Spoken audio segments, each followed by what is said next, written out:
Hello friends, welcome back to my YouTube channel ST study bazaar. तो आज आम राखी पूर्णिमा विषय गोटे रचना आनीचे। तो चलतु आरंभ करवा। तो प्रथम लिखिदबा उपक्रम। ओडिशा रे 12 मासरे 13 पर्व पालित हुए। एथिमध्यरु रक्षाबंधन बा राखी पूर्णिमा एक पवित्र पर्व। रक्षाबंधनर वैशिष्ट्य।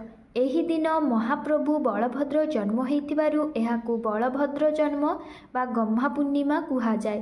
प्रतिवर्ष श्रावण मास पूर्णिमा तिथि रे एही पर्व पालन करा जाउतिबारु एहाकु श्रावण पूर्णिमा मध्य कुहा जाए। एही उत्सवटी अति आनंद उल्लास सहकारे पालन करा जाए। राखी पूर्णिमा भाई और भौणी मानकर एक पवित्र पर्व अटे। एही पर्व ओडिशा समेत सारा भारतवर्ष रे पालित हुए।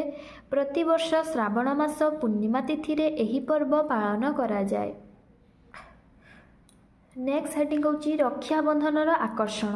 राखी पूर्णिमा दिन भौणी भाई पाई निज हाथ तियारी भाईर मनपसंदर खाद्य और मिठा तियारी करे। तापरे से राखी सिंदूर तिलक फूल अरुआ चाउल और दीप रखी थाली सजाड़े। एही दिन भौणी भाई मुंडरे तिलक लगाई हाथ में राखी बांधी तार दीर्घायु और उज्जवल भविष्यतर कामना करती। भाई मध्य भौणी को सुरक्षार प्रतिश्रुति देवा सहित सुंदर उपहार देई थाए। राखी को शांति विश्वास एवं विजयर प्रतीक बोली कुहा जाए। ओडिशार पुरपल्ली रे गोरु गाई माननकु पूजा करा जिबा सह सेमानंक मुंडरे राखी बंधा जाए। घरे घरे पिठापणा आसर जमे। महाभारत रे मध्य राखीर उदाहरण रहिछि। कृष्णंक आंगुली रे क्षत देखि द्रौपदी निज शाढ़ीर कानी चिरी तांक आंगुली रे बांधिथिले।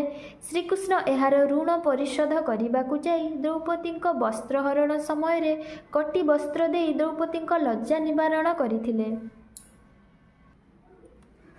उपसंहार। आम जीवन नानादी दुख जंत्रणा भरपूर। से सबको सामयिक भावे भूली जिबा पई आमे विभिन्न उत्सव पालन करि थाउ। एही क्रम रे रक्षाबंधन उत्सव एक पवित्र उत्सव। एहा आम भारतीय संस्कृति परंपरा और सभ्यतार अमूल्य प्रतीक अटे। तो वीडियोटी भल लगी लाइक करेंगे एवं आम चैनल एसटी स्टडी बाजार यूट्यूब चैनल टी को सब्सक्राइब करदेवे। धन्यवाद।